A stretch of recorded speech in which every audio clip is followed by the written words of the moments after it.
యెజబేలులో ఒక దురాత్మ జ్వరబడింది. ఆ దురాత్మ యెజబేలు చచ్చిపోయినా కానీ ఆ పేరును మోసుకుంటూ ప్రకటన గ్రంథం దాకా వచ్చింది. ఎప్పుడు యెజబేలు, ఎక్కడ ప్రకటన గ్రంథము?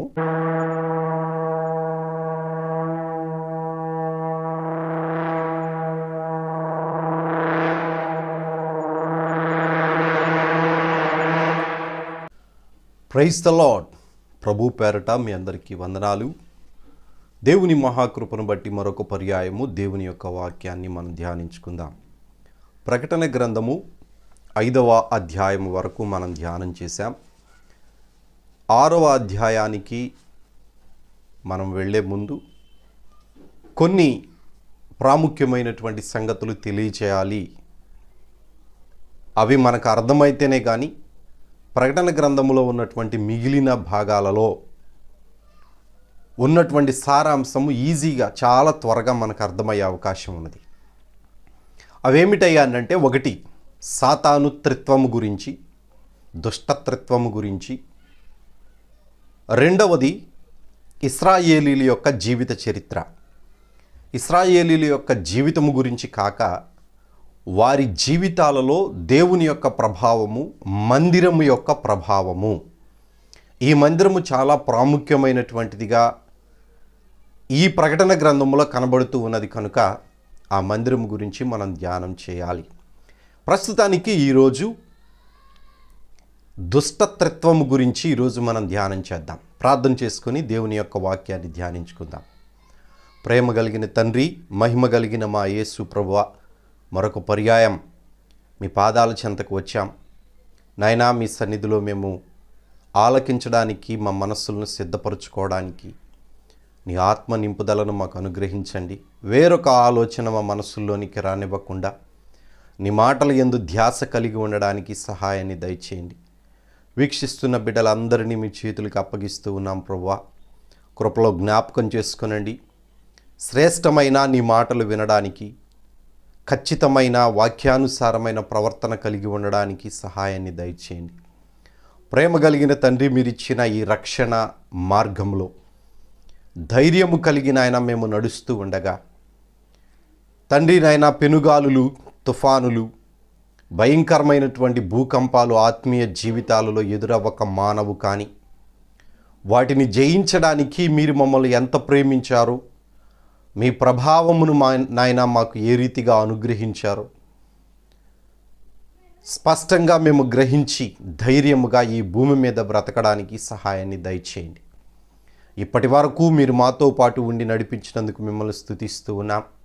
ఇక ముందు కూడా మీరు మమ్మల్ని నడిపిస్తారు అయా. పరిపూర్ణముగా మా విశ్వాసపు జీవితం మీతో పాటే నాయన నిత్య నివాసములో ఉండేటంత వరకు మీరు మమ్మల్ని నడిపించమని మీ పాదాలు పట్టుకొని బ్రతిమలాడుచు ఉన్నాం. కనికరపూర్ణుడా, ఎవరైతే చూస్తూ ఉన్నారో, వీక్షిస్తూ ఉన్నారో అటు వారందరి కుటుంబాలను పరిపూర్ణమైన రక్షణ, మారు మనసు అనుభవంలోనికి నడిపించండి. నశించి నరకానికి వెళ్ళడం నాయన, ఏ ఒక్కరూ కూడా ఆ రీతిగా నరకానికి వెళ్ళడం మీకు ఇష్టం లేదని చెప్పారు. మీ బిడ్డలుగా, మీ వారసులుగా, మీ ఆలోచనలు కలిగి మీ రక్తమును, మీ శరీరమును తిని త్రాగుచూ ఉన్నటువంటి వారముగా ప్రతి ఒక్కరి కోసం మేము ప్రార్థించవలసిన వారమై ఉన్నాం. తండ్రి కనికరించండి. ఈ ప్రకటన గ్రంథం 6వ అధ్యాయాన్ని ధ్యానించుకొనబోతూ ఉండగా తండ్రి, ముందున్నటువంటి అంశాల గురించి స్పష్టంగా మీరు మాతో మాట్లాడమని యేసయ్య పుణ్యనామమును అడిగి వేడుకొని ప్రారంభించుకుంటున్నాము తండ్రి. ఆమెన్. మంచిది. మరొకసారి ప్రభు పేరట మీ అందరికీ వందనాలు. యోహాను గారు పరలోకంలో 4-5 అధ్యాయాలలో ఉన్నటువంటిదంతా కూడా మనకు వివరించి వ్రాశారు. దానిని మనము కొన్ని వీడియోల్లో మనం ధ్యానం చేశాం. అక్కడ చూసినటువంటివన్నీ కూడా స్పష్టంగా వ్రాశారు. 24 పెద్దల గురించి, 4 జీవుల గురించి, దూతల గురించి, శరాపుల గురించి, కెరూబుల గురించి, పరదేశి నుంచి పరలోకములోనికి వచ్చినటువంటి ప్రభువైన యేసుక్రీస్తు చేసినటువంటి కార్యము గురించి కూడా మనం చూసాం. ఏమిటి ఆయన చేసింది? పరదేశి నుంచి పరలోకానికి వచ్చి, అనగా తండ్రి కుడిపార్శ్వమున ఉన్నటువంటి పరదేశి నుంచి పరలోకానికి వచ్చి, సింహాసనాసీనుడైనటువంటి దేవుని చేతిలో ఉన్న ఆ గ్రంథపు చుట్టను, 7 ముద్రలు గట్టిగా వేసి ఉన్నటువంటి ఆ గ్రంథపు చుట్టను తీసుకొని విప్పదీయడానికి రెడీ అయ్యారు.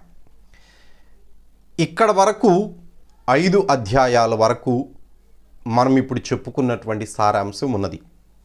6వ అధ్యాయము నుంచి యేసుక్రీస్తు ఆ గ్రంథపు చుట్టకు ఉన్నటువంటి 7 ముద్రలను విప్పదీస్తూ ఉన్నటువంటి సమయము. దానియేలు గ్రంథములో కానీ ప్రకటన గ్రంథములో కానీ యేసుక్రీస్తు ఆ 7 ముద్రలు విప్పదీసినటువంటి కాలము 7 సంవత్సరాలుగా పేర్కొనబడి ఉన్నది. ఈ 7 సంవత్సరాలలో 7 ముద్రలను ప్రభువైన యేసుక్రీస్తు విప్పదీశారు. 7 సంవత్సరాలు అయిపోయిన తర్వాత 7 ముద్రలు అయిపోయిన తర్వాత ఈ 7 ముద్రలలో 3 శ్రమలు ఉన్నాయి. 6 ముద్రల వరకు ఒక శ్రమ. 7వ ముద్ర విప్పదీసినప్పుడు 7 దూతలు వచ్చారు. ఆ 7 దూతలలో 6 దూతల బూరలు ఊదినటువంటిది 2వ శ్రమ. 7వ దూత బూర ఊదినప్పుడు 7 దూతలు 7 పాత్రలు పట్టుకొని వచ్చారు. ఆ 7 పాత్రల యొక్క కాలము 3వ శ్రమ. ఈ పాత్రల సమయముతోటి 7 సంవత్సరాల కాలం అయిపోతుంది. ఈ 7 సంవత్సరాల అనంతరం 1000 ఏండ్ల పరిపాలన చేయడానికి యేసుక్రీస్తు పరలోకము నుంచి దిగి వచ్చినట్లుగా ప్రకటన గ్రంథం 19వ అధ్యాయంలో మనం చూస్తాం. అప్పటి వరకు కూడా అనగా 7 ముద్రల కాలమంతా కూడా ప్రభువైన యేసుక్రీస్తు పరలోకములో దేవుని సింహాసనము దగ్గర ఉన్నట్లుగా బైబిల్ చెప్తూ ఉన్నది. లేదు, యేసుక్రీస్తు 7 సంవత్సరాలు మధ్యాకాశములో ఉన్నాడు అని కొంతమంది వ్యాఖ్యానాలు చేస్తూ ఉన్నారు. వారి గురించి కానీ వారు చేసినటువంటి ఆ వ్యాఖ్యానము గురించి కానీ నేను మాట్లాడను. కానీ బైబిల్లో వ్రాయబడి ఉన్నటువంటి దాని గురించి నేను మాట్లాడాలని ఆశపడుతూ ఉన్నాను. యేసుక్రీస్తు పరలోకములో 7 ముద్రలు విప్పదీసినంత వరకు పరలోకములోనే ఉన్నారు. మధ్యాకాశమునకు రాలేదు. పెండ్లి విందు ఆ 7 సంవత్సరాలలో జరగలేదు. పెండ్లి విందు జరగడానికి చాలా సమయం ఉన్నది. 7 సంవత్సరాలలో కాదు, యేసుక్రీస్తు 1000 సంవత్సరాలు మన తలల మీద శూన్యములో యేసుక్రీస్తు 1000 ఏండ్లు హతసాక్షులైనటువంటి వారి సమూహముతో ఉండి 1000 ఏండ్లు పరిపాలన చేస్తారు. భూమి మీద ఇశ్రాయేలీల దేశం కనబడుతూ ఉంటుంది. శూన్యములో ఉన్నటువంటిది ప్రభువైన యేసుక్రీస్తు, హతసాక్షులైనటువంటి వారి సమూహము యేసుక్రీస్తుకి సైన్యముగా ఉండి 1000 ఏండ్ల పరిపాలన చేస్తారు. 7 సంవత్సరాలు యేసుక్రీస్తు మధ్యాకాశములో ఉన్నాడు అనడానికి బైబిల్లో ఎక్కడా కూడా ఆధారాలు లేవు. ఎక్కడా కూడా ఒక్క వచనము కూడా లేదు. 7 ముద్రల కాలము, భూమి మీద 7 సంవత్సరాల శ్రమలు. ఆ కాలమంతా కూడా యేసుక్రీస్తు పరలోకములోనే ఉన్నారు. రైట్. ఇక 6వ అధ్యాయములోనికి వెళ్ళబోయే ముందు అనగా యేసుక్రీస్తు మొదటి ముద్రను విప్పదీయబోయే ముందు పరలోకములో జరిగినటువంటి దాన్నే మనం చూసాం. భూమి మీద ఏమి జరగబోతుంది అనేటువంటిది, భూమి మీద ఏమి అప్పటి వరకు జరిగింది అనేటువంటి దానిని తర్వాత వీడియోలో చూద్దాం. శూన్యములో ఏమి జరుగుతుంది, శూన్యంలో ఎవరున్నారండి, శూన్యము సంగతి మనకెందుకు అని ఆలోచన చేయవద్దు. యేసుక్రీస్తు ఈ 7 ముద్రలు విప్పదీసినటువంటి కాలము సంపూర్ణమయ్యే లోపు లూసిఫర్ అనేటువంటి వాడిని పాతాళములో పెద్ద సంఖ్యల చేత బంధించి 1000 ఏండ్లు పాతాళములోనే బంధించి ఉంచారు. వాడినేమో పెద్ద సంఖ్యల చేత బంధించారు. ఆ సంఖ్యల చేత బంధించబడిన వాడిని తీసుకొని వెళ్ళి పాతాళములో 1000 ఏండ్లు ఉండేటట్లుగా అక్కడ వేరొక బంధకాలతో బంధించారు. ఆ 1000 ఏండ్లు వాడి బయటికి రావడానికి అవకాశం లేదు. అంటే బంధకాలతో గనక లేకపోతే వాడి బయటికి వచ్చే అవకాశం ఉన్నది. వీడిని 7 సంవత్సరాల చివరిలో యేసుక్రీస్తు తన దూతను పంపించి వాడిని బంధించి పాతాళంలో ఉంచారు. ఆ కార్యము జరిగేటప్పుడే నియంత అబద్ధ ప్రవక్త అనేటువంటి వారిని ఇద్దరినీ కూడా వారు బ్రతికి ఉండగానే అగ్నిగుండానికి నెట్టివేయబడ్డారు అని చెప్పేసేటువంటి మాట ప్రకటన గ్రంథము 19వ అధ్యాయములో స్పష్టంగా వ్రాయబడి ఉన్నది. చదువుతూ ఉన్నాను, ఒకసారి 19వ అధ్యాయము 19వ వచనాన్ని చదువుతూ ఉన్నాను. మరియు గుర్రం మీద కూర్చున్న వానితోనూ ఆయన సేనతోనూ యుద్ధము చేయుటకై ఆ క్రూర మృగమును భూరాజులను వారి సేనలను కూడియుండగా చూచితిని. అప్పుడు ఆ మృగము దాని ఎదుట సూచక క్రియలు చేసి దాని ముద్రలను వేయించుకొనిన వారిని ఆ మృగపు ప్రతిమకు నమస్కరించిన వారిని మోసపరచిన ఆ అబద్ధ ప్రవక్తయు పట్టబడి వారిద్దరూ గంధకములతో మండు అగ్నిగుండములో ప్రాణములతోనే వేయబడిరి. ఈ ముగ్గురిని 7 సంవత్సరాల అంతములో యేసుక్రీస్తు తన దూతల చేత బంధించి వేశాడు. వారిద్దరినేమో అబద్ధ ప్రవక్తను నియంతను బ్రతికి ఉండగానే అగ్నిగుండములోనికి నెట్టివేశారు. ఈ ముగ్గురు గురించి యేసుక్రీస్తు మొదటి ముద్ర విప్పదీయడానికంటే ముందు వీరి పరిస్థితి ఏమిటి అనేటువంటిది మనకు తెలియాలి. ఎందుకంటే ఈ 7 సంవత్సరాలు యేసుక్రీస్తుకు వ్యతిరేకముగా ఉండి యుద్ధము చేసేటువంటి వాళ్ళు వీళ్ళే. యేసుక్రీస్తుకు వ్యతిరేకముగా ఆయా దేశాలను ప్రేరేపించి ఇశ్రాయేలీయుల మీదకు యుద్ధము చేయడానికి మనుషులను తీసుకుని వచ్చినటువంటి వాళ్ళు ఈ ముగ్గురే. ఈ ముగ్గురు ఎవరు? వీళ్ళు మనుషులు కాదు, వీళ్ళు దురాత్మ సమూహము అని కొందరు, కాదు వాళ్ళు శరీరములతోనే అగ్నిగుండానికి వెళ్ళారు కాబట్టి వారు భూమి మీద ఉన్నటువంటి మనుషులే అని చెప్పేసి మరికొందరు మాట్లాడుతూ ఉన్నారు. వారు మాట్లాడిన దాని గురించి నేను మీకు వివరణ ఇవ్వను, కానీ బైబిల్లో ఉన్నటువంటి విధానం గురించి మనం మాట్లాడుకుందాం.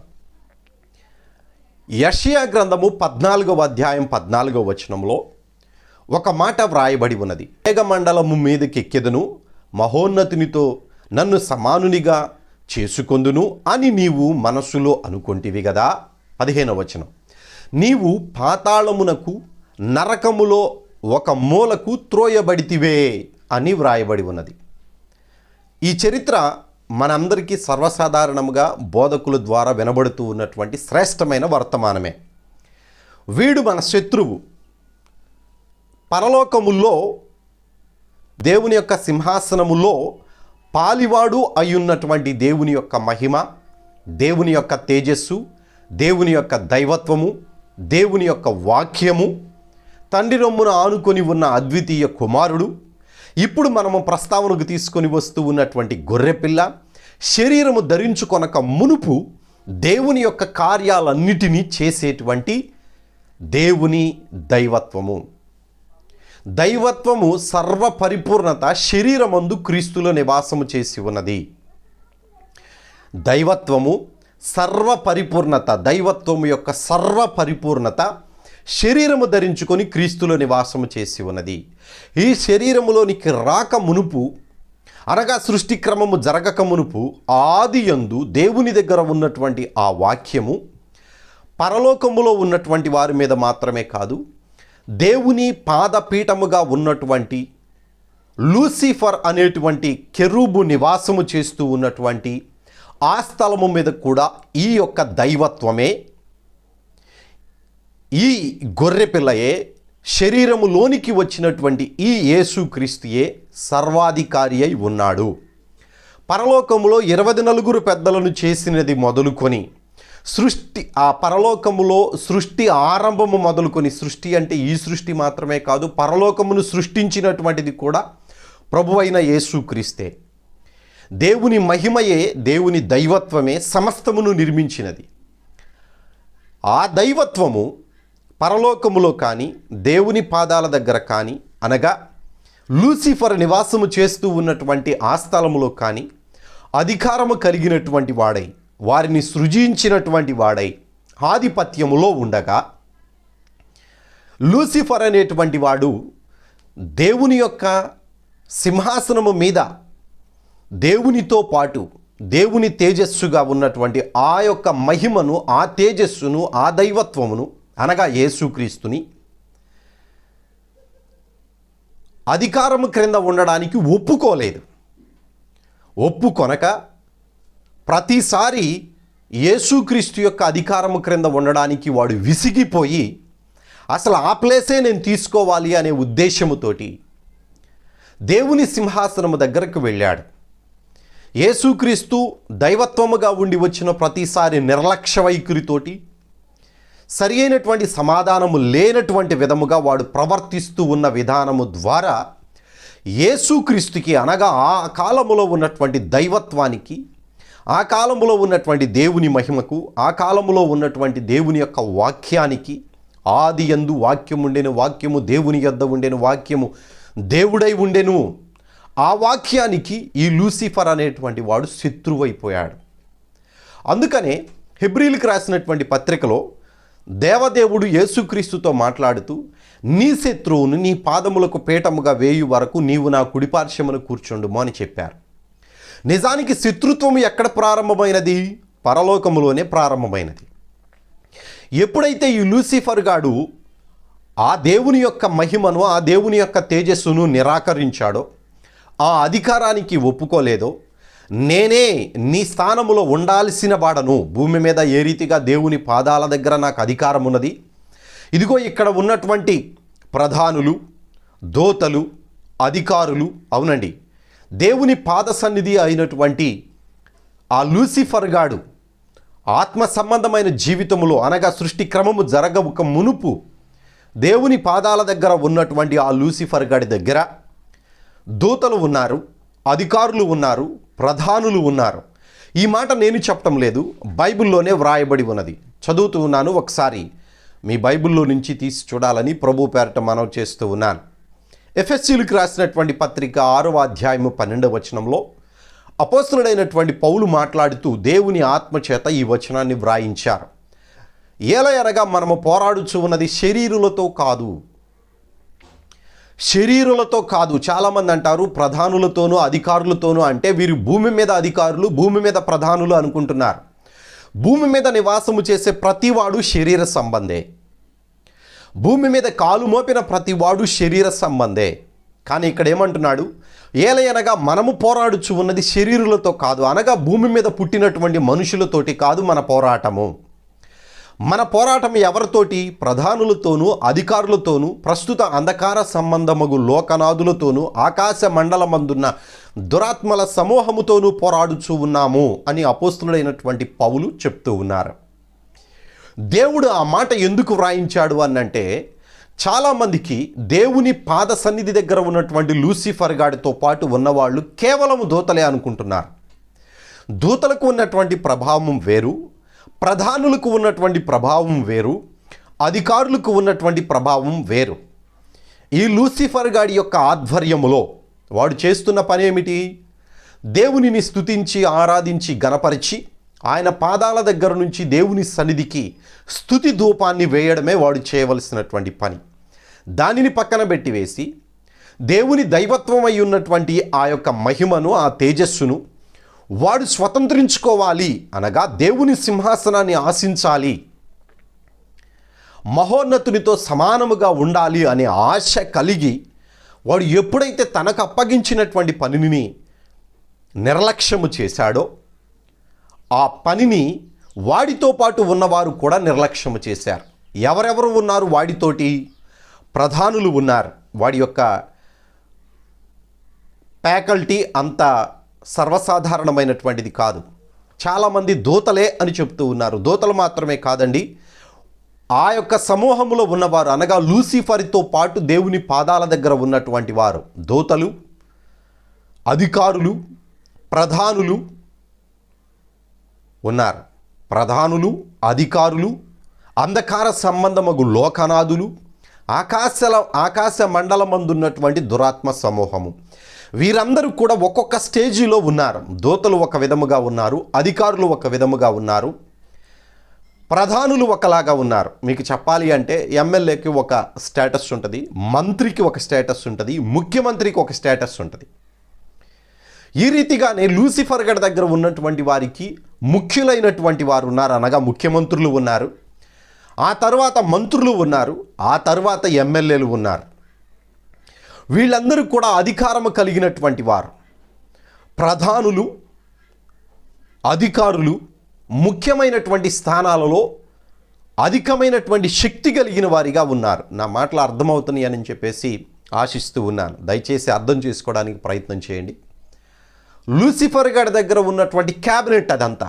మన భాషలో అర్థమయ్యే రీతిలో చెప్పుకోవాలి అని అంటే, ఎప్పుడైతే లూసిఫర్ గాడు దేవుని యొక్క మహిమను, దేవుని యొక్క తేజస్సును నిరాకరించాడో, ధిక్కరించాడో, వాడు దేవుని సింహాసనాన్ని ఆశించాలి, అత్యున్నతమైనటువంటి పర్వతం మీద నేను ఆసీనుడినవ్వాలి అని ఎప్పుడైతే పరలోకమునకు వెళ్ళాడో, మిఖాయేలు అనేటువంటి దూత ద్వారా దేవుడు అక్కడ నుంచి నెట్టివేయించాడు. ఇదంతా మనకు తెలిసిన చరిత్రనే. వాడు నెట్టివేయబడుతూ ఉండగా వాడి యొక్క మహిమను, వాడి తేజస్సును, వాడికి దేవుడు ఇచ్చినటువంటి సౌందర్యాన్ని కూడా దేవుడు తీసివేసి అంధకార సంబంధిగా, దురాత్మగా, సాతానుగా వాడిని నెట్టివేశారు. ఈ క్యాబినెట్ అందరి మీద ప్రధానమైనటువంటి వాడిగా నియమించబడిన కెరూబు ఈ లూసిఫర్. ఈ లూసిఫర్ గాడికి ఉన్నటువంటి ఆకారాన్ని మనం చూసినట్లయితే కెరూబుకి 6 రెక్కలు ఉంటాయి. 6 రెక్కలు కలిగి ఎద్దు ముఖము కలిగినటువంటి వాడే. ఎద్దు ముఖము అని నేను ఎందుకు చెప్తున్నానయ్యా అంటే, యెహెజ్కేలు గ్రంథము 10వ అధ్యాయాన్ని గనక మనం చూసినప్పుడు 14వ వచనాన్ని చదువుతూ ఉన్నాను. కెరూబులలో ఒక్కొక్క దానికి 4 ముఖాలు ఉండెను. మొదటి ముఖము కెరూబు ముఖము, రెండవ ముఖము మానవ ముఖము, మూడవది సింహపు ముఖము, 4వది పక్షిరాజు ముఖము. కానీ ఇదే యెహెజ్కేలు గారు మొదటి అధ్యాయములో చూసినప్పుడు, మొదటి అధ్యాయములో ఆ ముఖాల గురించి వివరిస్తూ ఉండగా 10వ వచనాన్ని చదువుతూ ఉన్నాను. 4ంటికి ఎదుటి ముఖ రూపము మానవ ముఖము వంటిది, కుడిపార్శ్వపు రూపములు సింహము వంటివి, ఎడమ పార్శ్వపు ముఖములు ఎద్దు ముఖము వంటివి, 4ంటికి పక్షిరాజు ముఖములు ఉన్నవి. కెరూబు ముఖము అన్న దగ్గర ఇక్కడ ఎద్దు ముఖము అని వ్రాశారు. అనగా కెరూబు ముఖమేమిటి? ఎద్దు ముఖము.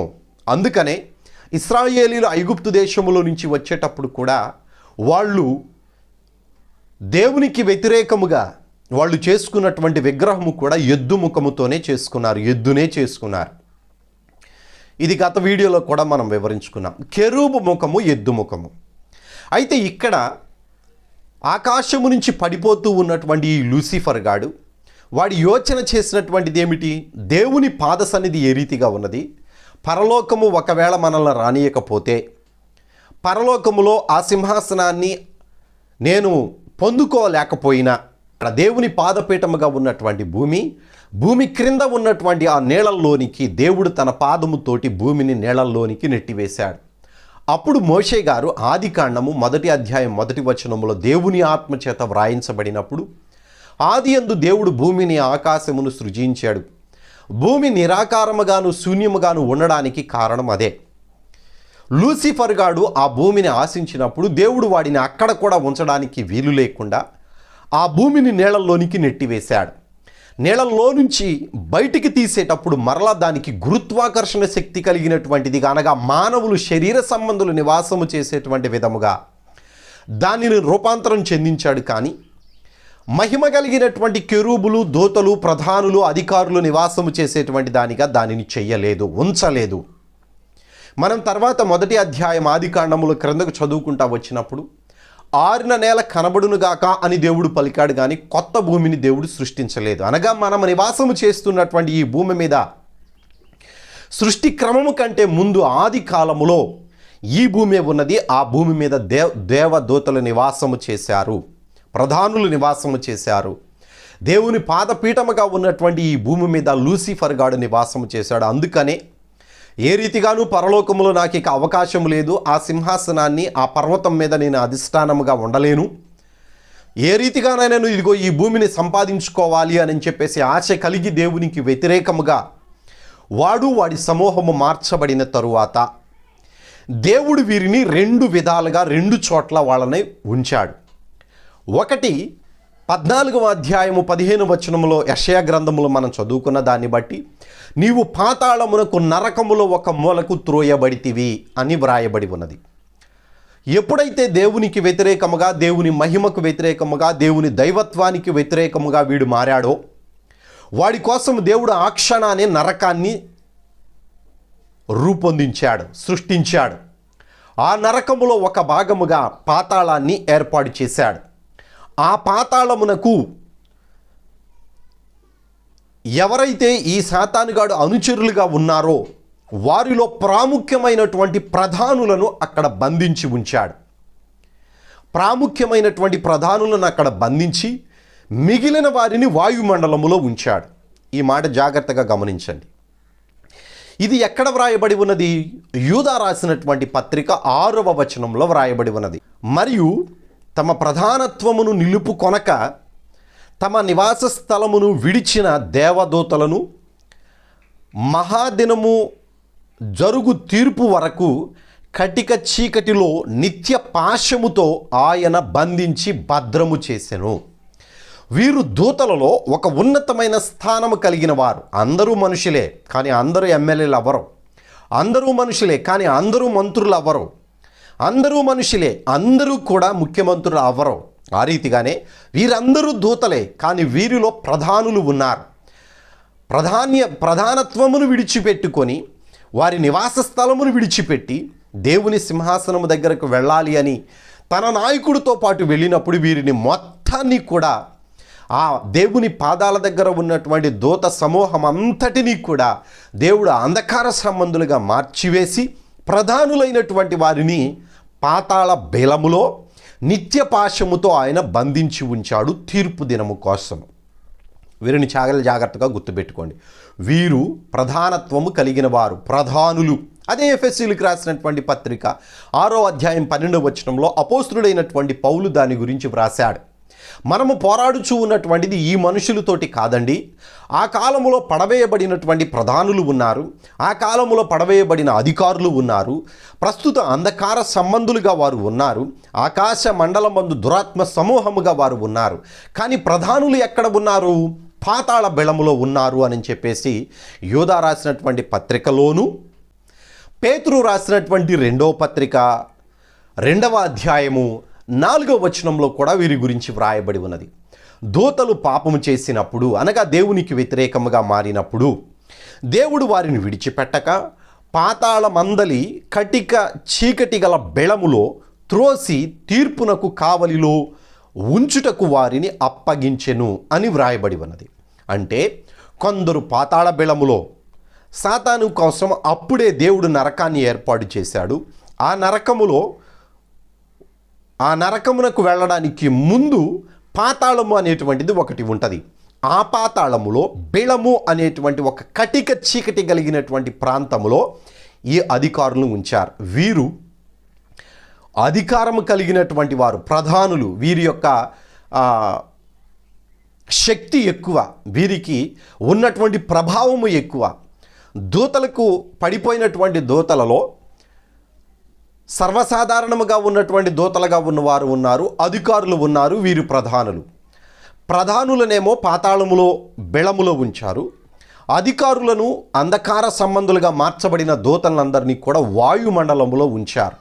అందుకనే ఎఫెసీయులకు రాసినటువంటి పత్రికలో 2వ అధ్యాయం 2వ వచనంలో మీరు వాటిని చేయుచు వాయుమండల సంబంధమైన అధిపతిని అనగా అవిధేయులైన వారిని ఇప్పుడు ప్రేరేపించు శక్తికి అధిపతిని అనుసరించి ఈ ప్రపంచ ధర్మము చొప్పున మునుపు నడుచుకొంటిరి అని అపోస్తులుడైనటువంటి పౌలు ఎఫెసీయులకు రాసిన పత్రికలో చెప్తూ ఉన్నాడు. నా మాటలు కొంచెం జాగ్రత్తగా ఆలకించండి. పడిపోయినటువంటి ఆ దూతలలో ప్రధానులు పాతాళ బెళములో ఉన్నారు, అధికారులు దూతలు వాయుమండలములో ఉన్నారు. వాయుమండలములో ఉన్నటువంటి వారు పాతాళములో ఉన్నటువంటి వారికి ఈ యొక్క లూసిఫర్ గాడు ఒక పని అప్పగించాడు. ఏమిటి ఆ పని? దేవుడు మనల్ని అంధకార సంబంధులుగా చేశాడు. రేపు జరగబోయేటువంటి కాలములో తీర్పు దినమున మనల్ని అగ్నిగుండానికి నెట్టివేస్తాడు. అగ్నిగుండమే ఇక మనకు నిత్యత్వము ఉండేటువంటి స్థలము.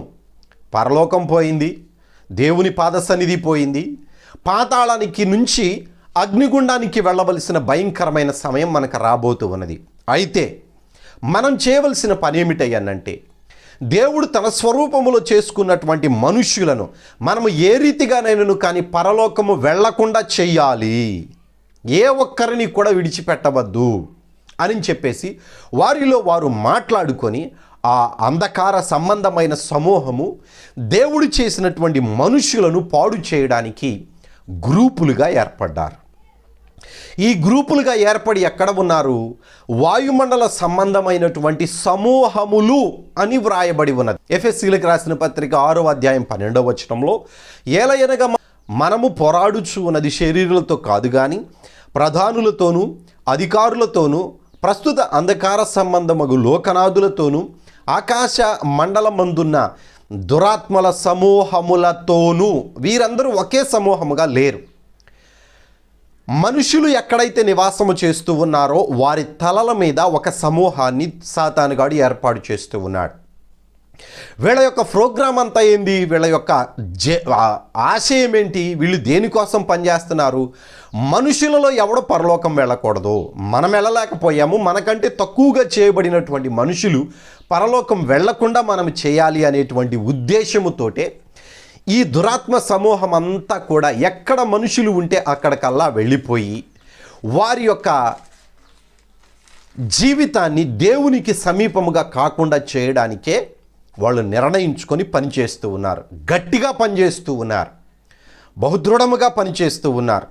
ఇప్పుడు వీళ్ళు ఏ రీతిగా మనుషులను పాడు చేస్తూ ఉన్నారు? పాతాళములో ఉన్నటువంటి ప్రధానులు ఒక విధముగా పనిచేస్తారు, వాయుమండలంలో ఉన్నటువంటి అధికారులు, వాయుమండలంలో ఉన్నటువంటి అంధకార సంబంధులు వేరొక విధముగా పనిచేస్తారు. అది ఏ రీతిగానో ఇక్కడ వ్రాయబడి ఉన్నది. ఒకసారి మీరు కొలస్సీలకు రాసినటువంటి పత్రిక 3వ అధ్యాయంలో మనం గమనించినట్లయితే, కావున భూమి మీద 5వ వచనం చదువుతున్నాను. కావున భూమి మీదనున్న మీ అవయవములను అనగా జారత్వము, అపవిత్రతను, కాముకత్వమును, దురాశను, విగ్రహారాధన అయిన ధనాపేక్షను చంపివేయుడి అంటున్నాడు. ఇక్కడ ఒక మాట మనం గమనించండి. కావున భూమి మీద నున్న మీ అవయవములను అని ఎవరికి చెప్తూ ఉన్నాడు? భూమి మీద ఉన్నటువంటి క్రైస్తవ సమాజానికి మాత్రమే కాదు, యావత్తు ప్రపంచానికి చెప్తూ ఉన్నాడు. మనిషిని దేవుడు చేసిన తరువాత ఆ మనిషికి ఉన్నటువంటి అవయవాలలో ఆ అవయవాలకు ప్రాముఖ్యమైనటువంటి అవయవము వేరొకటి ఉన్నది. అదేమిటయ్యానంటే ఆత్మ సంబంధముగా వాళ్ళు చేసేటువంటి పని, పాపపు పని. శరీరంలో ఉన్నటువంటి ప్రతి ఒక్కరు కూడా వీటిని చేస్తూ ఉంటారు. ఎక్కువ మంది ఈ మాటలను చదివి వదిలేస్తూ ఉన్నారు. కానీ ఒకసారి మనం జాగ్రత్తగా ఆలోచించినప్పుడు మీ అవయవములను అని చెప్పి జారత్వము చెప్తూ ఉన్నాడు. జారత్వం మనకు ఒక అవయవముగా ఉన్నదా? కాళ్ళు, చేతులు, ముఖము, మనకున్నటువంటి అవయవాలన్నింటిలో కూడా ఈ జారత్వం ఎక్కడ ఉన్నది? కంటికి కనబడదు. జారత్వం అనేటువంటిది మన శరీరాల్లో ఒక అవయవముగా కనబడదు. కానీ మన శరీరము అనేటువంటిది ఆ యొక్క జారత్వమును ఆహ్వానించి మన శరీరంలో ఒక అవయవము వలె మనం చేసుకొని బ్రతుకుతూ ఉన్నాం. రెండవది కాముకత్వము, అపవిత్రత, దురాశలు, విగ్రహారాధన అయిన ధనాపేక్ష. ధనాపేక్ష అనేటువంటిది ఒక విగ్రహారాధనగా పెట్టుకుంటూ ఉన్నారు. దేవుని గురించి, నిత్యత్వం గురించి, చనిపోతే మనం ఏమైపోతామో, మన బ్రతుకు దినములన్నీ కూడా నీతి న్యాయముతోటి ఏ రీతిగా బ్రతకాలి అనేటువంటిది తీసి పక్కన పెట్టేసి కేవలం ధనం సంపాదించడానికి మాత్రమే సేవకులు చాలామంది ధనాపేక్ష కోసమే ఎంత భయంకరమైనటువంటి విధముగా చేస్తూ ఉన్నారో. సహవాసాలు అని మంచిది, సహవాసాలు ఉండడం మంచిదే. కానీ ఆ సహవాసాల్లో ఉన్నటువంటి విశ్వాసులకు నువ్వు డబ్బు సంపాదించడానికి నువ్వు అతికించేటువంటి ఆ యొక్క బిజినెస్ ఉందే, అది మంచిదిగా దేవుని దృష్టికి అంగీకారముగా ఉండడం లేదు. ధనాపేక్ష అనేటువంటి విగ్రహారాధన చేత నువ్వు సంఘాన్ని నడిపినట్లయితే నీ అవయవాలలో దేవునికి వ్యతిరేకమైనటువంటి ఈ ధనాపేక్ష అనేటువంటి ఒక అవయవము నీవు కలిగి ఉన్నావని గుర్తుపెట్టుకోవాలి. కాముకత్వము, అపవిత్రత, దురాశ, ఇంకా క్రిందకు చదువుకుంటూ వచ్చినట్లయితే ఏమంటున్నాడు చూడండి. 6వ వచనం చదువుతున్నాను. వీటి వలన దేవుని ఉగ్రత అవిధేయుల మీదకి వచ్చును. పూర్వము వారి మధ్య నివసించినప్పుడు మీరు వాటిని అనుసరించి నడుచుకొంటిరి. ఇంతకుముందు మనందరము చేసింది అదే. పరలోకము నుంచి భూమి మీదకి వచ్చినటువంటి యేసుక్రీస్తు తప్ప భూమి మీద పుట్టినటువంటి వాళ్ళందరూ అబ్రహామే కానీ, నోవహే కానీ, నీతిమంతులు కానీ ఎవరైనాను సరే ముందు వాటిలో భాగస్థులై ఉండి వాటి మధ్య నివాసము చేసి తరువాత దేవుని వైపు తిరిగి వాటిని విడిచిపెట్టి ప్రతి మనిషి కూడా ఈ కాముకత్వముతోనూ ఈ యొక్క అపవిత్రమైనటువంటి కార్యములతోనూ దేవునికి దూరమైనటువంటి వారే. కాబట్టి దేవుడు వాటిని మనక శరీరములో ఒక అవయవాలుగా ఉంచి చెప్తూ ఉన్నాడు. ఇప్పుడైతే క్రీస్తు దగ్గరకు వచ్చినటువంటి వారు, నీతి న్యాయములను అనుసరించి నడిచినటువంటి వారు వాటిని విసర్జించి వాటి మధ్య నుంచి వేరైపోయి కాముకత్వానికి, అపవిత్రతకు, వ్యభిచారానికి, జారత్వానికి దూరముగా వచ్చి నివాసము చేస్తూ ఉన్నారు. అయితే వారికి ఇంకొక మాట చెప్తూ ఉన్నాడు చూడండి. వీరిలో 2 భాగాలు ఉంటారు కదా. దేవుని బిడ్డలు వాటిని విడిచిపెట్టి వచ్చినటువంటి వాళ్ళు ఉంటారు, కొందరు పర్ఫెక్ట్గా ఉండేవాళ్ళు ఉంటారు, కొందరేమో కొన్నిటిని అతికించుకొని ఉండేవాళ్ళు ఉంటారు. వ్యభిచారం చేయరు, జారత్వం చేయరు, ధనం మీద ఆశ ఉండదు, కానీ వాళ్ళలో కొన్ని తప్పులు ఉన్నాయని అపోస్తులుడైన పౌలు చెప్తున్నాడు చూడండి. ఇప్పుడైతే మీరు కోపము, ఆగ్రహము, దుష్టత్వము, దూషణ, మీ నోటి బూతులు అను వాటినన్నిటినీ విసర్జించుడి. వాటిని విడిచిపెట్టారు కదా, వాటి తోకలు ఉన్నాయి కొన్ని, ఆ తోకలను మీరు విడిచిపెట్టలా. అవేమిటి? కోపం మీలో ఉంది, ఆగ్రహము మీలో ఉంది, దుష్టత్వము మీలో ఉన్నది, దూషణ మీలో ఉన్నది. ఒక సేవకుని మనం దూషించడానికి, ఒక సేవకుని నువ్వు చేసేది తప్పు అని చెప్పడానికి కొంతవరకే రైట్స్ ఉంటాయి మనకి. వాక్యానుసారముగా ఇది తప్పండి, ఈ రీతిగా చెప్పకూడదు, ఈ రీతిగా చేయకూడదు అని మనం చెప్పగలమే. కానీ వాళ్ళను దూషించడానికి, వాళ్ళ మీద శిక్ష విధించడానికి మనకి ఎటువంటి రైట్స్ లేవు బైబిల్ ప్రకారంగా. వ్యక్తిగతంగా ఒకవేళ నువ్వు అవి కలిగి ఉంటే మాత్రం అది తప్పు అని దేవుడు చెప్తూ ఉన్నాడు, అది పొరపాటు అని చెప్తూ ఉన్నాడు. లోక సంబంధమైనటువంటి ఆ దురాత్మ సమూహము మనుషుల మీద రుద్దుతూ ఉన్నటువంటి ఈ కాముకత్వము, జారత్వము, అపవిత్రత, దుష్టత్వము ఇవి మాత్రమే కాక కోపము, క్రోధము, దూషణ, నోటిబూతులు వీటన్నిటితో కూడా అపవిత్రతలోనికి ఏర్పరచబడిన వారిని సైతం కూడా ఈడ్చుకొని పోవడానికి మన తలల మీద ఉన్న వాయుమండలములో ఉన్న ఆ అధికారులు, ఆ దురాత్మలు అయినటువంటి దూతలు, అంధకార సంబంధమైనటువంటి సమూహం అంతా కూడా ప్రతిరోజు ప్రతి క్షణము ప్రయత్నం చేస్తూనే ఉంటాయి. ఒక్క మనిషిని కూడా విడిచిపెట్టవు, సేవకుని విడిచిపెట్టవు, ప్రవక్తని విడిచిపెట్టవు, ఎవరిని విడిచిపెట్టవు.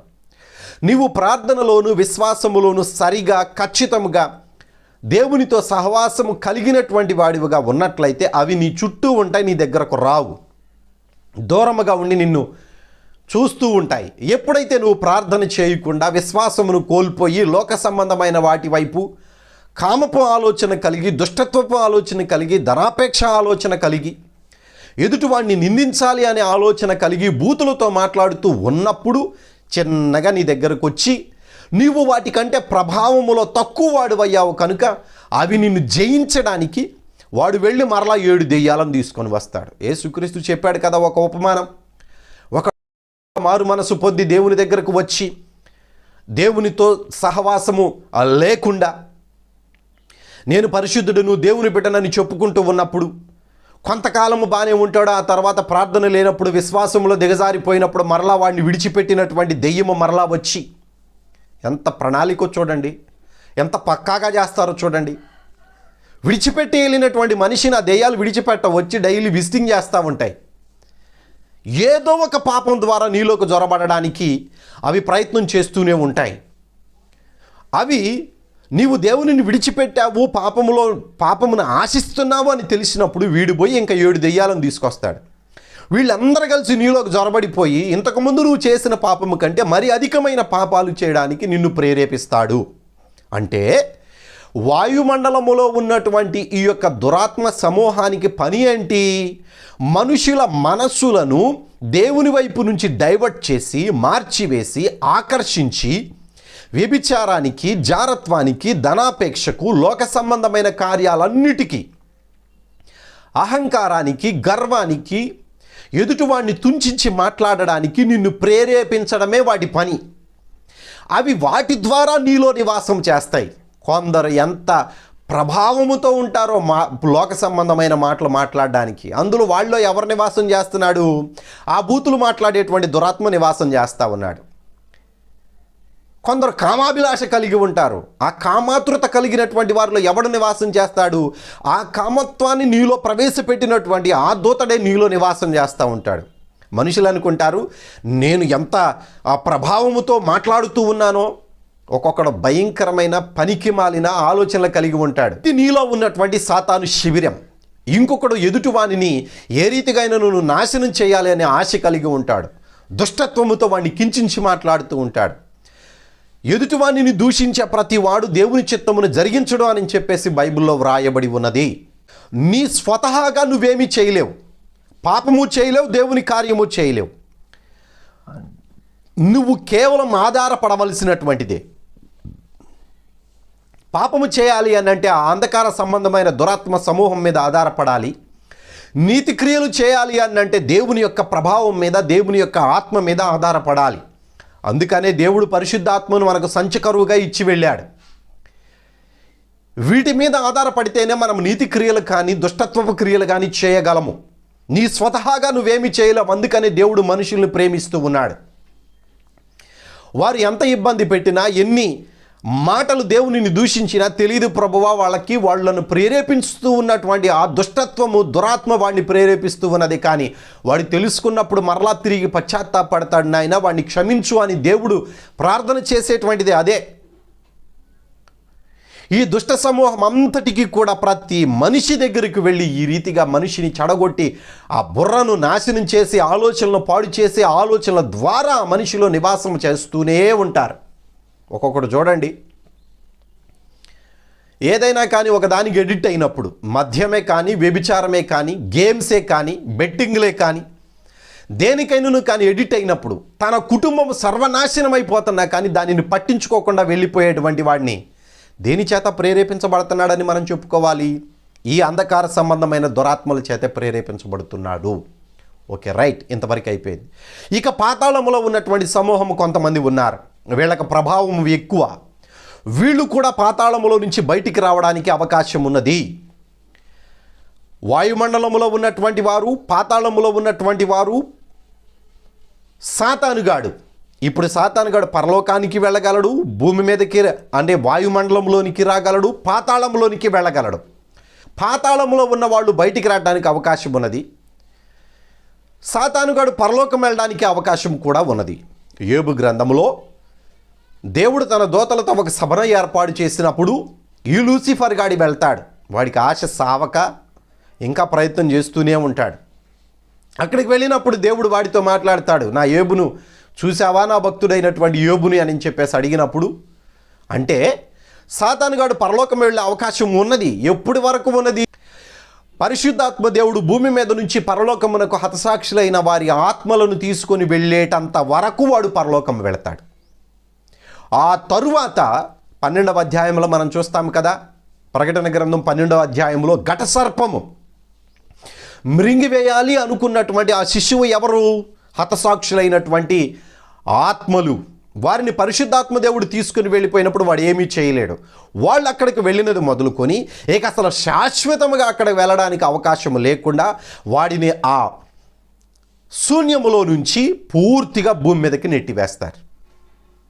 వాడు క్రోధము కలిగినటువంటి వాడై విడువబడినటువంటి ఆ పరిశుద్ధ సమూహాన్ని, పరిశుద్ధ సమూహమే, వాళ్ళు వేషధారులో ఇంకొకళ్ళు అనుకోబాకండి. హతసాక్షులు కాకుండా హతసాక్షులు కాకుండా ఉన్నటువంటి పరిశుద్ధులు భూమి మీద ఉంటారు.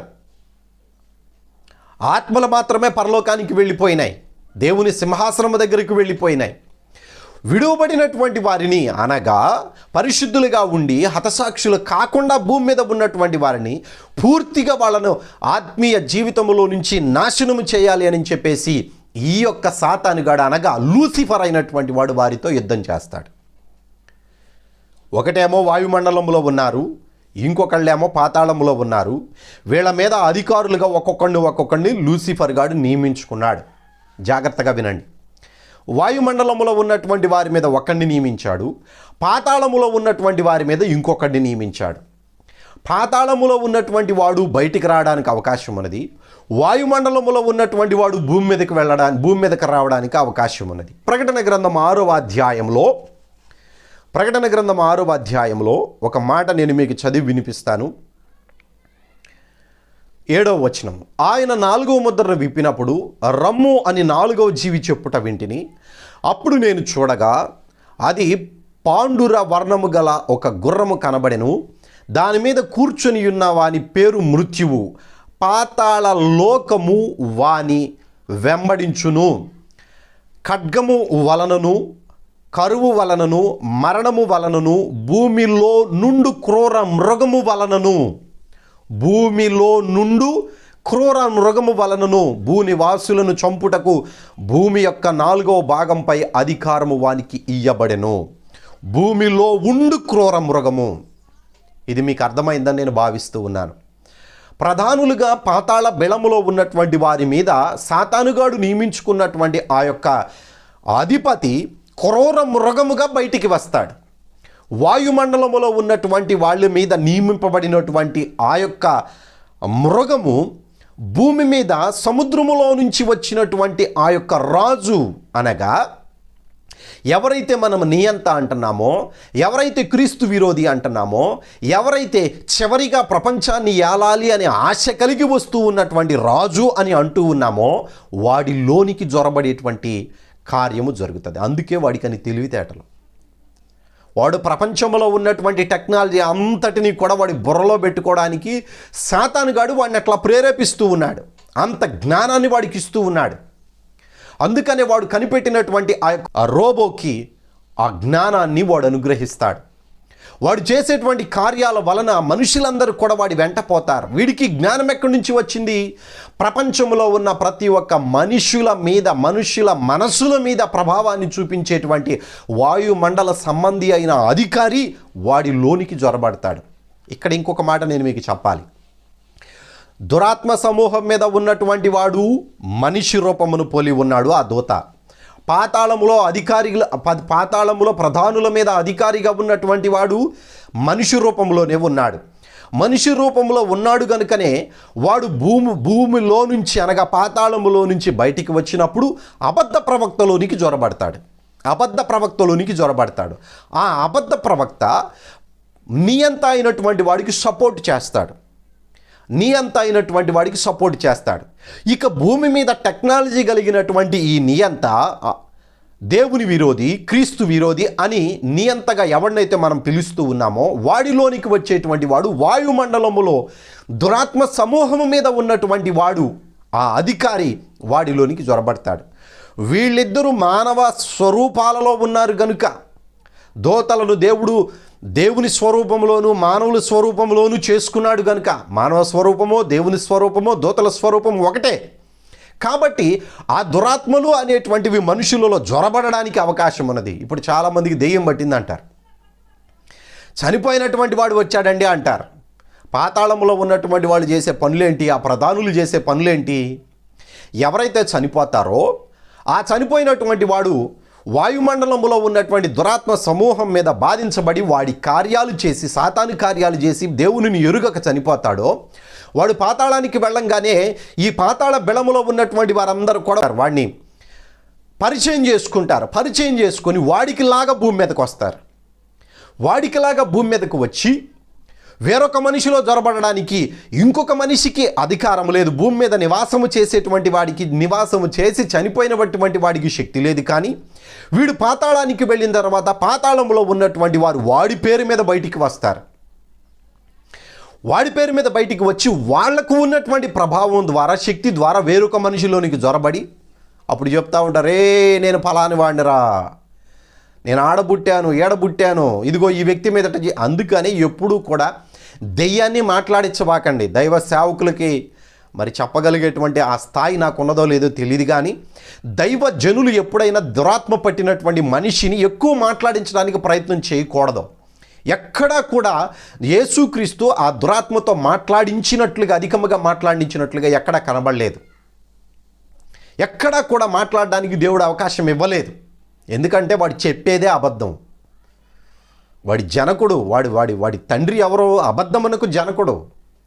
వాడితో మనం మాట్లాడేది ఏంటి? ఎక్కువగా అసలు మాట్లాడడానికి అవకాశం ఇవ్వకూడదు. వాడేదో మాట్లాడుతూ ఉంటాడు పిచ్చి పిచ్చిగా. మాట్లాడించకుండా ఆ దేహము దేవుని యొక్క ప్రణాళికలో ఉన్నది అని చెప్పేసి వాడిని విడిపించేయడం ప్రతి సేవకునికి దేవుడిచ్చిన గొప్ప వరము. అదే వాడి మీద అధికారముగా దేవుడు తన యొక్క ప్రభావాన్ని మనకు అనుగ్రహించాడు. ఆ ప్రభావముతోనే అంధకార సంబంధమైన దురాత్మ సమూహమును, పాతాళములో ఉన్నటువంటి ఆ ప్రధానుల యొక్క ప్రభావాన్ని జయించగలిగేటువంటి శక్తి క్రీస్తు యేసు నామమున మనకు అనుగ్రహించబడింది. ఎవరైనాను కానీ దైవ సేవకులు ప్రార్థించేటప్పుడు కొన్ని దెయ్యాలు యేసు నామమున వెళ్ళగొట్టడానికి ఆ సేవకునికి అధికారం ఎక్కడి నుంచి వచ్చింది అని అంటే క్రీస్తు రక్తములోను క్రీస్తు నామమున దేవునిని అంటిపెట్టుకొని దేవునిలో అతను నివాసము చేస్తున్నాడు కాబట్టి ఇవ్వబడింది. మీకు అర్థమైందని భావిస్తూ ఉన్నాను. పాతాళములో ఉన్నవాడు అబద్ధ ప్రవక్తలోనికి వచ్చాడు. వాయుమండలములో ఉన్నటువంటి అధికారి నియంతలోనికి వచ్చాడు. వీళ్ళు ఇద్దరిని బతికుండగా అగ్నిగుండంలో పడవేయడమే ఈ 7 ముద్రల కాలము. అర్థమైందండి? ఈ 7 ముద్రలో దేవుడు చేసేటువంటి పని ఏమిటయ్యానంటే వాళ్ళను ఇబ్బంది పెట్టి వాళ్ళ యొక్క ప్రభావాన్ని పూర్తిగా నాశనం చేసి వాళ్ళిద్దరిని పూర్తిగా అగ్నిగుండంలోనికి నెట్టివేయడమే దేవుడు చేసేటువంటి 7 ముద్రల 7 ముద్రలలో ఒక భాగము. ఇక 7 ముద్రలో ఉన్నటువంటి రెండవ భాగం ఏమిటయ్యానంటే క్రీస్తును అంగీకరించడానికి, సర్వసత్యమును తెలుసుకోవడానికి, దేవునిని ఎరుగినటువంటి మనుషుల మీదకి శ్రమలు వస్తాయి. ఇది జ్ఞాపకం ఉంచుకోండి. వాటి గురించి మనం తర్వాత మాట్లాడుకుందాం. అనగా అనాది కాలములో పడవేయబడినటువంటి లూసిఫరు అగ్నిగుండంలోనేమో వాళ్ళిద్దరిని నెట్టివేస్తారు. మిగిలిన సమూహం అంతటిని కూడా పాతాళములో బంధించి వేస్తాడు. 1000 సంవత్సరాల తర్వాత మరలా సాతాను గారిని విడిచిపెట్టేటప్పుడు ఈ దురాత్మ సమూహము కూడా బయటికి వచ్చే అవకాశము ఉన్నది. చాలా జాగ్రత్తగా వినండి. వీటి గురించి నేను ఎందుకు చెప్పానయ్యానంటే ఈ 7 ముద్రల కాలములో వీళ్ళ ప్రభావము మనుషుల మీద ఉన్నతమైన స్థాయిలో ఉంటుంది. వీళ్ళ మనుషుల మనస్సులను చెడగొట్టడంలో దిట్ట. వీళ్ళకంటే గొప్పవాళ్ళు ఎవరు లేరు భూమి మీద. ఈ దురాత్మ సమూహమును మనం పసిగట్టగలిగేటువంటిది ఎట్లాగయ్యా అనంటే మనలో ఉన్నటువంటి దేవుని యొక్క దైవత్వాన్ని మార్చి లోకము మీదకి మన మనసును ఎప్పుడైతే మరల్చబడుతూ ఉంటుందో అప్పుడు సాతానుగాడి ప్రభావం మన మీద ఉన్నది అని మనం గమనించాలి. ఒక మనిషిని ద్వేషిస్తున్నాము అనంటే సాతాను ప్రభావం మనలో ఉన్నదని మనం గ్రహించాలి. ఒక వ్యక్తి మీద నిందారోపణ చేస్తున్నాము అనంటే, ఒక వ్యక్తిని ప్రేమించలేకపోతున్నాము అనంటే ఈ దురాత్మ ప్రభావము మనలో ఉన్నది అని మనం గమనించాలి. ఇవి గమనించుకోని విశ్వాసములో నిలబడజాలడు. ఎందుకంటే దేవునితో సహవాసం లేకపోతే ఈ దురాత్మ సమూహము కంటే నీ శక్తి తక్కువైపోతుంది. ప్రార్థన, విశ్వాసం అనే 2 రెక్కలు నీకు లేకపోతే ఈ భూమి మీద అంధకార సంబంధమైన లోకనాథులతో నుంచి వారిలో నుంచి నువ్వు రెక్కలాడించుకుంటూ పైకి ఎగరగలిగేటువంటి శక్తి నీకు ఉండదు. అందుకనే 7 సంవత్సరాల కాలంలో మొదటి 3.5 సంవత్సరాలు అయిపోయిన తర్వాత, హతసాక్షులు పరలోకం వెళ్ళిపోయిన తర్వాత భూమి మీద ఉన్నటువంటి పరిశుద్ధులకు 2 రెక్కలు ఇవ్వబడ్డాయి అని 12వ అధ్యాయంలో వ్రాయబడి ఉన్నది. సాతానుగాడు ఆ కాలంలో భూమి మీద ఉంటాడు. ఘటసర్పముగా సంచారం చేస్తూ ఉంటాడు. మన కన్నులకు కనబడరు. ఘటసర్పముగా వాడు ఇక నరకానికి సమీపముగా ఉన్నాను అని గ్రహించి బహుక్రోధము కలిగినటువంటి వాడే పరిశుద్ధుల సమూహాన్ని చంపివేయాలి, ఏ రీతిగా నేను వారిని నాశనం చేయాలని అనేక పథకాలతోటి పరిశుద్ధుల వైపు వెంటాడుతూనే ఉంటాడు. వాడి అనుచరులైనటువంటి వాడు నియంత, అబద్ధ ప్రవక్త ఇద్దరు కూడా వాడికి సపోర్ట్గా మనుషులను ఏ రీతిగా నేను కానీ నాశనమునకు నడిపించాలి అనేటువంటి ఒకే ఆశతోటి, ఆలోచనతోటి వాళ్ళు పనిచేస్తూ ఉంటారు. ఇక వీళ్ళ ముగ్గురుకు ఉన్నటువంటి సమూహము వాయుమండల సంబంధమైన దురాత్మలు, పాతాళములో ఉన్నటువంటి ప్రధానులు. వీరందరూ కూడా మనుషుల మీద టార్గెట్ చేస్తారు. ఎందుకు వీళ్ళ మీద టార్గెట్ చేస్తారయ్యానంటే వీరు గనక పరలోకము వెళ్ళిపోతే దేవుడు నూతన ఆకాశాన్ని, నూతన భూమిని సృష్టించి తీర్పు తర్వాత క్రొత్త ఆకాశమును, క్రొత్త భూమిని ఏర్పాటు చేసి అందులో నూతన యెరూషలేమును గనక ఏర్పాటు చేసిన సమయానికి ఇక మనము భూమి మీద కానీ పాతాళంలో కానీ ఉండడానికి వీలు లేదు. అగ్నిగుండానికి వెళ్ళిపోవలసిందే అని వాడు తెలుసుకున్నాడు కనుక వాడి సమయము కొంతే అని గ్రహించి బహుక్రోధము కలిగినటువంటి వాడి ప్రతి విశ్వాసి మీదకు వాడు కోరలు చాచి వస్తూ ఉన్నాడు. ఈ ముగ్గురిని 7 సంవత్సరాలలో ఉన్నటువంటి విధానాన్ని, మనుషులు ఆ 7 సంవత్సరాల్లో ఏ రీతిగా శ్రమ పడబోతూ ఉన్నారు అనేటువంటి దానిని 7 ముద్రల కాలములో వివరించబడి ఉన్నది.